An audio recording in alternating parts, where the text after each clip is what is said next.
오늘 우리가 읽은 이 본문 말씀은 사도행전을 마감하는 마지막 내용입니다.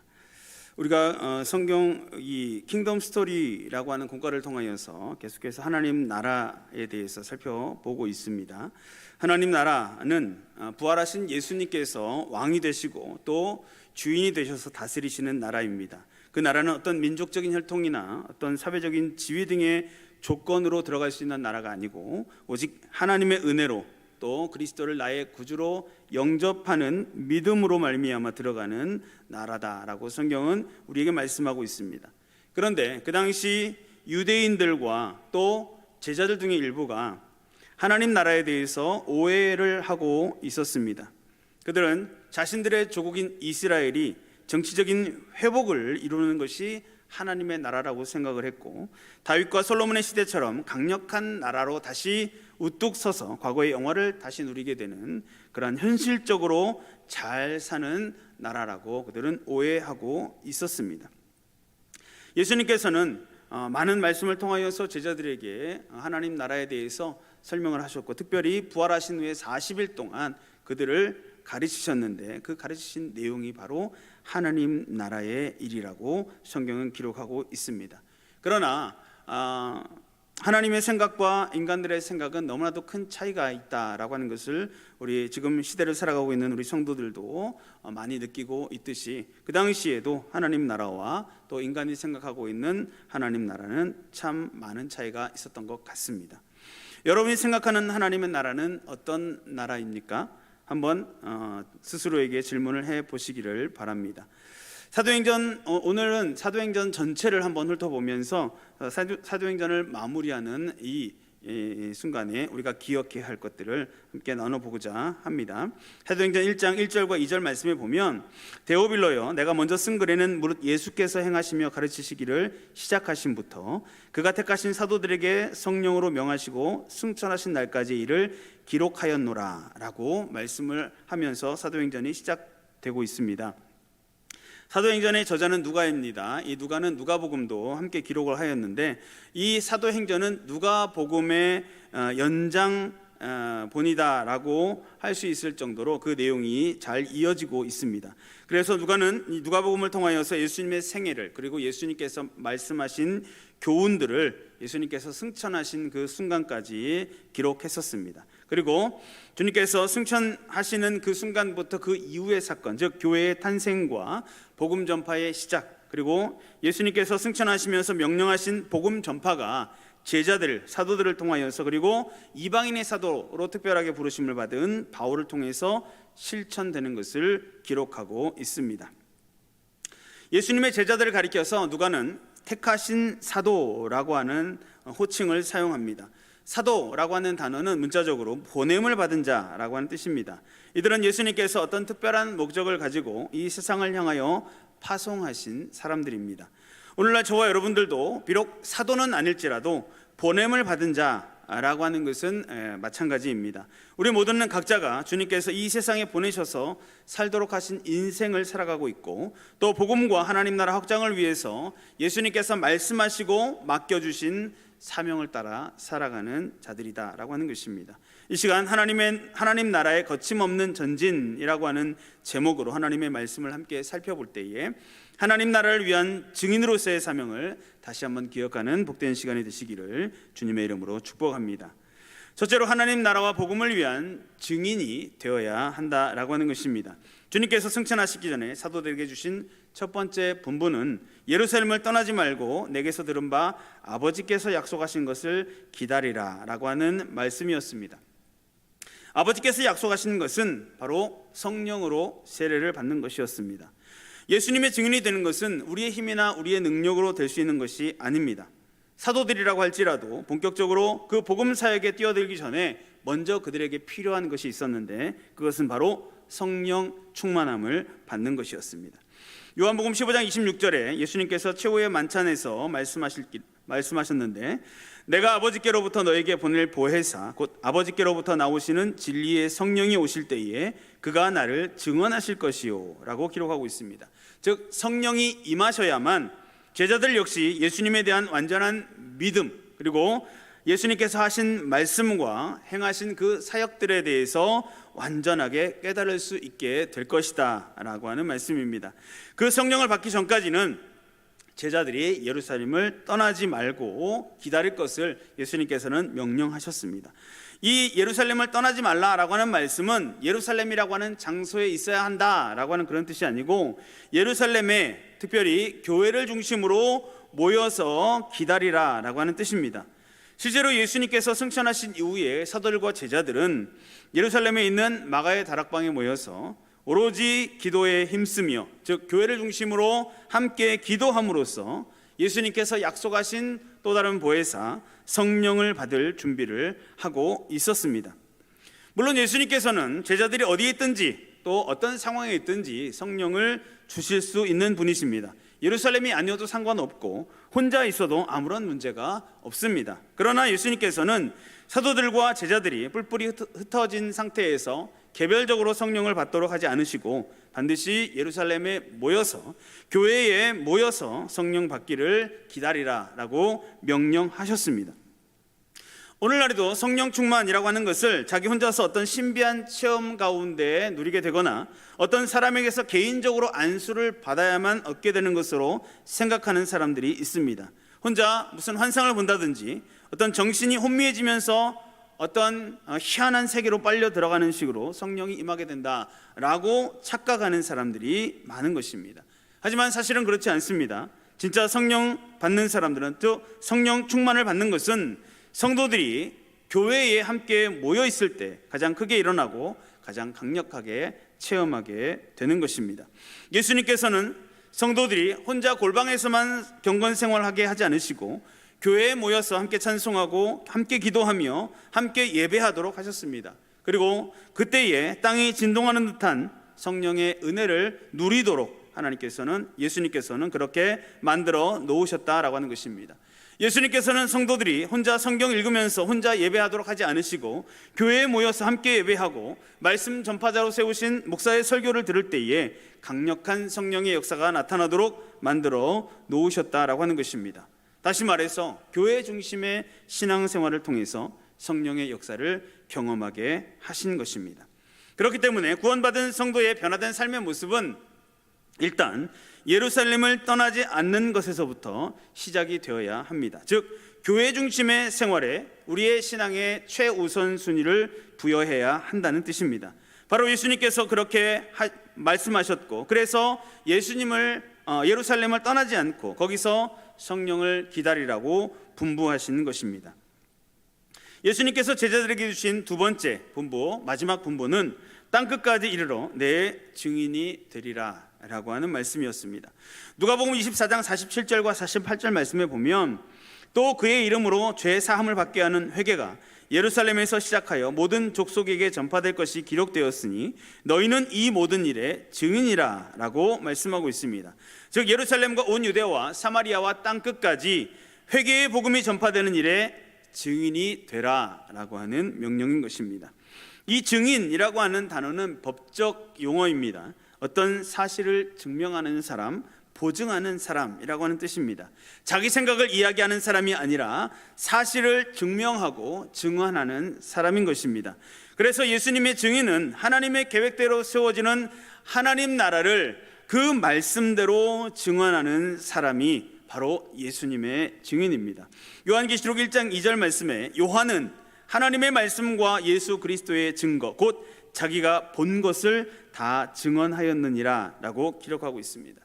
예수님의 증인이 된 사람들이 해야 할 일은 마태복음 28장 19절과 20절에 기록되어 있습니다. 너희는 가서 모든 민족을 제자로 삼아 아버지와 아들과 성령의 이름으로 세례를 베풀고 내가 너희에게 분부한 모든 것을 가르쳐 지키게 하라 라고 하는 이 명령을 준행하는 것입니다. 예수님께서 승천하시면서 당부하셨던 이 말씀들을 사도들과 제자들은 굳게 믿고 실천하였습니다. 예루살렘에 모여서 마가의 다락방에서 마음을 같이하여 오로지 기도에 전념하였을 때 그들은 예수님께서 약속하신 성령을 선물로 받았습니다. 그리고 성령의 충만함을 받은 베드로를 위시하여 많은 제자들, 스데반 집사와 빌립 집사를 포함한 많은 제자들이 예루살렘에 있는 유대인들과 디아스포라 유대인들에게 복음을 전하는 일들이 진행되었습니다. 그리고 이방인들을 위해 구별하여 세우신 바울을 통하여서 이방인들에게도 복음이 전파되기 시작하는데, 예수님을 만난 바울은 그 말씀 그대로 땅끝까지 복음을 전하고 예수님의 증인된 삶을 살았던 것을 우리는 성경을 통하여서 잘 알고 있습니다.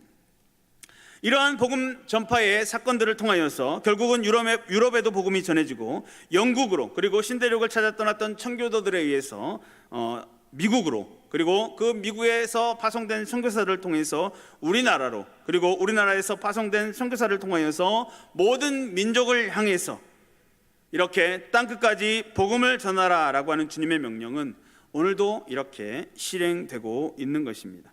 그러므로 복음과 예수 그리스도의 증인된 저와 여러분들도 날마다 교회를 중심한 예배와 기도 생활을 통해서 하나님께서 우리에게 약속하신 선물로 주시는 성령을 받게 된다라고 하는 사실을 기억하시고, 날마다 성령 충만하여 하나님의 나라를 세워가고 확장시키는 일에 귀하게 쓰임받게 되기를 주님의 이름으로 축복합니다. 나의 즐거움과 내 목표를 위한 삶이 아니라, 또 내 생각대로 말하는 것이 아니라 예수님께서 분부하신 대로 땅끝까지 복음을 전하는 일에 열심을 내야 하고, 또 주님의 증인된 삶을 살아가야 한다라고 하는 사실을 반드시 기억하고, 하나님께서 완성하실 하나님 나라를 위해서 귀하게 쓰임받는 성도들이 되시기를 주님의 이름으로 축복합니다.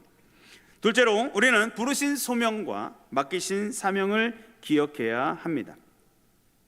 세 차례에 걸친 전도 여행을 통해서 사도 바울은 소아시아와 또 그리스 지역에 복음을 전하게 됩니다. 그리고 사도 바울은 마지막으로 예루살렘에 방문을 하게 되는데, 이때 다른 많은 바울의 동료들이 바울을 만류합니다. 예루살렘에 가지 말라라고 그렇게 요청을 합니다. 그러나 사도 바울은 성령에 매여서 예루살렘에 가게 되고, 그 예루살렘에 가는 길에 체포되게 됩니다. 여러 차례 재판을 받은 후에 로마로 압송되게 되는데, 이것은 사도행전 19장 21절에서 예루살렘에 갔다가 후에 로마도 보아야 하리라 라고 말했던, 또 그가 원했던 자신의 소망이 이루어지게 되는 것을 그렇게 기록을 하고 있는 것입니다. 바울은 어떤 사람입니까? 그는 태어나면서부터 로마의 시민권을 가졌던 사람입니다. 율법을 따라서 난지 8일 만에 할례를 받았던 사람이고, 베냐민 지파고 히브리인 중에 히브리인이요 율법으로는 바리새인이다라고 성경이 기록하고 있고, 가말리엘 문화에서 율법의 엄한 교훈을 받았다라고 자신이 스스로 이야기했으며, 하나님에 대하여서 열심히 있는 자로 인정받은 장래가 촉망된 그러한 유대인이었습니다. 하나님께 대한 열심 때문에 예수라고 하는 사람은 신성 모독의 죄인으로 여기고, 그를 따르는 자들을 박해하는 것이 자신의 사명으로 알고 그렇게 행동했던 사람입니다. 그러나 다메섹으로 가던 길에 부활하신 예수님을 인격적으로 만나게 되었고, 그의 삶은 180도 바뀌게 됩니다. 예수를 핍박하던 자에서 예수를 증거하는 자로 살게 된 것입니다. 특히 수많은 고난과 역정 중에도 그의 열정은 꺾이지 않았고, 그는 죽을 때까지 이방인들에게 복음을 전하는 그 예수의 증인된 사명을 감당하는 일에 최선을 다했다라고 하는 것을 우리 너무나 잘 알고 있습니다. 하나님께서는 바울을 복음을 위한 사명자로 부르셨고, 그를 통해서 온 세계에 복음이 전파되는 출발점이 되게 하셨다라고 하는 것입니다. 성도 여러분, 우리가 여기서 먼저 기억해야 할 것은, 하나님께 부름받은 자들은 바울과 같이 이전과 전혀 다른 삶을 살게 된다라고 하는 것입니다. 나를 찾아오셔서 영원한 하나님의 진노에서 건져주시고 하나님 나라를 위해 살게 하신 예수 그리스도를 위해서 살아가는 자들이 되게 하신다라고 하는 것입니다.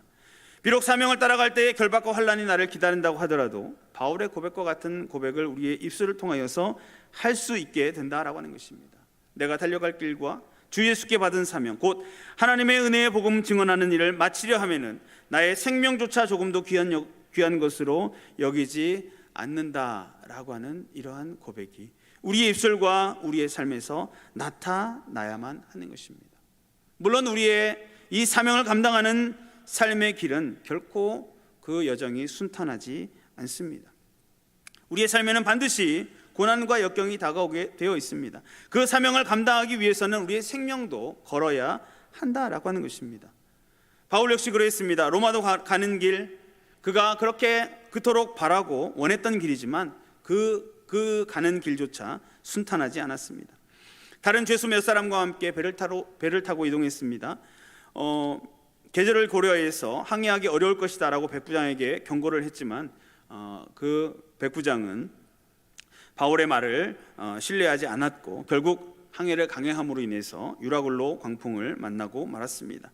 여러 많은 생명까지 위협받는 그런 상황에서도 바울은 하나님께서 자신을 향한 그런 계획을 굳게 믿었고 하나님께서 그를 구해 주실 것이라고 하는 믿음을 가지고 배에 탄 사람들에게 예언을 하였습니다. 바울이 이렇게 하나님을 믿고 예언할 수 있었던 것, 그가 하나님의 약속을 굳게 믿었기 때문입니다.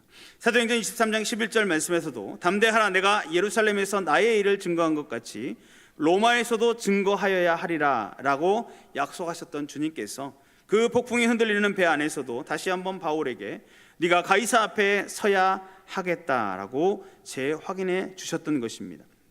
즉 바울은 가이사 앞에 서기 전에는 죽으려 해도 죽을 수 없는 그러한 삶의 걸음이었던 것이고, 바로 이 사실을 하나님께서 바울에게 깨닫게 하여 주심으로 말미암아 바울은 담대하게 그 배 탄 사람들에게 사실을 증거하고 예언할 수 있게 되었던 것입니다. 하나님께서 친히 그 하나님 나라의 증인이었던 바울을 보호해 주셨던 것입니다. 성경은 여러 차례 하나님 나라와 복음을 전하는 증인이 어떠한 고난과 역경을 당하게 될지에 대해서 말씀하고 있습니다. 그러나 그와 동시에 하나님께서는 하나님 나라와 또 하나님 나라를 위한 증인을 보호하시고 그 걸음을 인도하신다라고 하는 사실 또한 성경은 우리에게 말씀하고 있습니다. 그러므로 우리가 기억해야 하는 것은 하나님께서는 반드시 그 놀라운 구원 계획을 이루시는 분이고 그 구원 계획을 이루시기 위해서 택한 백성들을 사용하시기를 기뻐하시는데 그 택한 백성들을 위하여서 하나님께서는 놀라운 하나님의 능력을 사용하신다라고 하는 사실입니다. 그러므로 저와 여러분들은 하나님 앞에 부름받은 자들로서, 하나님 앞에 사명받은 자들로서 어떠한 상황과 어떤 환경에서도 복음과 하나님 나라를 위해서 충성하는 데 열심을 내는 그러한 성도들이 되어야 하는 것을 기억하시기를 바랍니다. 셋째로 하나님 나라는 계속해서 확장된다라고 하는 것입니다. 오늘 우리가 읽었던 본문 바로 앞의 내용을 보면 사도 바울이 그가 평생 소원해왔던 로마에 드디어 도착하여서 그가 잠깐 삶을 살았던 모습을 기록하고 있습니다. 거기서 바울은 자기를 지키는 한 군사와 함께 따로 있게 허락을 받게 되는데 가택연금 상태에서 재판 날짜를 기다리게 됩니다. 그런 중에 바울은 유대인 중에 높은 사람들, 즉 로마에 거주하던 유대인들의 지도자급 인사들을 초청하여서 그들 앞에서 자신의 상황을 설명할 수 있는 기회를 얻게 됩니다.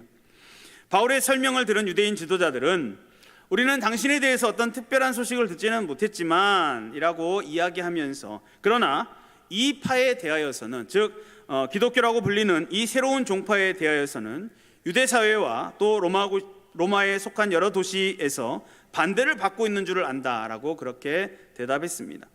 바울이 이제까지 전도 사역을 보면 가장 큰 방해자들은 바로 유대인들이었습니다. 그리고 이제 자기를 잘 알지 못하는 이 로마의 지도자들, 유대인 지도자들까지도 기본적으로 기독교에 대한 부정적인 시각과 거부감을 가지고 자기를 대하고 있음을 사도 바울은 알게 됩니다. 그러나 그렇다고 해서 바울이 기가 죽거나 또 복음을 전하는 일에 포기하는 것은 결코 아니었습니다. 그는 날짜를 정하고 찾아온 많은 유대인들을 앉혀놓고 아침부터 저녁까지 하루 종일 강론하여 하나님의 나라를 증언했습니다. 또 모세의 율법과 선지자의 말을 가지고, 즉 구약 성경의 주제인 오실 메시아의 예언을 가지고 예수에 대하여, 즉 신약의 주제인 오신 메시아에 대해서 전했습니다. 이것이 바울이 구원받은 후에 꾸준하게 걸어왔던 유일한 길이었고, 이것은 로마에 와서도 조금도 변함이 없었다는 것입니다. 바울의 이 복음 전파를 들은 유대인들 중에는 믿는 사람도 있었고 믿지 아니하는 사람도 있었다라고 기록하고 있습니다. 그러나 그 내용을 볼 때에 믿지 않는 쪽이 훨씬 더 많았던 것 같습니다. 왜냐하면 바울이 인용하고 있는 이사야서의 예언은 복음을 영접하지 아니하는 이스라엘 백성들을 책망하는 내용이기 때문입니다. 이것은 하나님께서 예언하신 대로입니다. 예수님께서 구원의 복음을 먼저 이스라엘 백성이 가서 유대 땅에 오셔서 친히 3년 동안이나 전해주셨습니다. 성령 강림도 첫 교회가 세워진 것도 다 예루살렘에서 유대인들을 대상으로 이루어졌습니다. 또 이방 지역 선교가 시작되었을 때에도 사도 바울은 그 지역의 유대인 회당에 가서 먼저 복음을 전했습니다. 그리고 로마에 와서도 마찬가지입니다. 유대인 지도자들을 먼저 초청하여서 그들에게 복음을 전했던 것입니다. 그런데 대다수의 유대인들은 예루살렘에서도 마찬가지이고 많은 이방 지역에서도 마찬가지인데 자기네들에게 먼저 전파된 이 복음을 완악한 마음과 둔한 귀와 감은 눈으로 대했다라고 하는 것입니다. 결국 하나님께서 예언하신 대로 복음 전파의 새로운 국면이 시작되고 있었습니다. 사도행전의 1장 8절에 기록된 말씀, 예루살렘과 온 유대와 사마리아와 땅끝까지 이르러 내 증인이 되리라 라고 하는 이 예수님의 말씀이 이제 마지막 장인 28장에서 그런즉 하나님의 이 구원을 이방인에게 보내신 줄 알라 저희는 또한 들으리라 라고 하는 이 말씀과 정확하게 맞아 떨어지게 되는 것입니다. 사도 바울은 그런 유대인들의 거부 반응이 로마에서도 조금도 변함이 없는 것을 보고 이제는 하나님께서 구원하시는 그 복음을 이방인들에게 보내시는 그 시기가 시작되었다라고 하는 것을 깨닫게 되었습니다. 그리고 바로 그가 깨달은 대로 로마가 그 세계 선교를 향한 출발점이 됩니다. 사도 바울이 로마의 시민권을 가지고 태어나게 하셨던 것도 그에게 특별한 사명을 주셨던 것도 다 하나님의 구원 계획 안에 들어 있었습니다. 모든 길은 로마로 통한다라고 하는 말이 생길 정도로 잘 닦여진 로마의 모든 도로들, 그것은 사도 바울이 로마에 올 때도 사용되었을 뿐만 아니라 나중에 사도 바울이 서바나로 다녀올 때에도 그 길은 사용되었을 것입니다. 또한 오늘날의 영어처럼 당시 어디를 가도 통했던 이 헬라어는 사도 바울을 위시한 초대 선교사들이 어느 나라 어느 민족에게도 복음을 전할 수 있도록 했던 최고의 방언이 되었습니다. 또한 당시에 막강한 로마 권력이 유지해두던 그러한 치안과 평화, 이런 것들 역시 전도자들의 여행을, 그 모든 여정을 또 활동을 안전하게 보장해 주는 그러한 좋은 보호 역할을 했던 것입니다. 하나님께서는 하나님의 구속사라고 하는 위대한 하나님의 계획을 로마의 교인들이나 사도 바울이 그 사명의 길을 걸어가기 훨씬 전부터 이미 땅끝까지 복음 전파의 길을 예루살렘에서 로마까지, 그리고 로마에서 세계에 이르기까지 철두철미하게 계획해 놓으시고 또 그렇게 만들어 놓으셨던 것입니다. 그렇게 하나님께서 닦아 놓으신 길을 통하여서 온 유럽에 복음이 전파되었고 영국으로 건너갔고 대서양을 넘어서 미국으로, 그리고 이제 우리나라에까지 오게 되었던 것입니다. 그 사이에 세계는 많이 변했습니다. 많은 시대가 흘렀고 또 각 나라와 민족에는 온갖 사건들이 일어났습니다. 그러나 예수 그리스도의 복음은 전혀 변함없이 저와 여러분들에게 그대로 전해졌습니다. 그러므로 예루살렘에서 로마로, 그리고 로마로부터 우리 이 나라까지 하나님께서 세계 선교의 길을 따라서 이끄신 이 복음 전파의 역사를 따라서 우리 역시 땅끝까지 이르는 복음 전파의 길을 함께 달려가는 복된 복음 전파자들이 되시기를 주님의 이름으로 축복합니다. 성도 여러분, 오늘 우리가 읽은 본문을 보면 바울이 온 이태를 자기 셋집에 머물면서 자기에게 오는 사람을 당접하고 하나님의 나라를 전파하며 주 예수 그리스도에 관한 모든 것을 담대하게 거침없이 가르치더라라고 기록하고 있습니다. 바울은 처음에 자기가 가택연금 상태에 있던 것에서부터 조금 더 좋은 환경으로 옮기게 되었던 것 같습니다. 자기 셋집, 자기가 스스로 주거 비용을 내는 집에서 살게 되었다라고 기록하고 있는 것을 보면 그렇습니다. 온 이태, 즉 만 2년 동안 그는 그곳에서 지내면서 하나님의 나라와 주 예수 그리스도에 관한 모든 것을 가르쳤습니다. 그리고 그곳에서 옥중서신으로 불리는 에베소서, 골로새서, 빌립보서, 빌레몬서 등을 기록했던 것으로 생각이 됩니다. 하지만 본문에 보면 이 바울의 그 이후의 행적에 대해서는 아무런 언급이 없이 사도행전을 마치고 있습니다. 많은 학자들이 추측하기로는 바울이 그런 연금 상태로 2년을 지난 후에 석방이 되었고 그 후에는 그가 그 전에 그렇게 가고 싶어 했던 서바나를 향한 전도 여행을 떠났다라고 추측을 합니다. 그 후에 마게도냐와 아가야 지방으로 다시 돌아왔고 거기서 디모데전서와 디도서를 기록했을 것으로 추측합니다. 그리고 네로 황제의 기독교 박해 당시에 다시 체포되었고 그 옥중 생활 중에 마지막으로 디모데후서를 쓰고 순교한 것으로 그렇게 전해지고 있습니다. 하지만 사도행전은 그런 이야기들을 다 기록하지 않고 여기서 이 31절 여기까지만 설명을 하고 갑자기 끊겨 있습니다.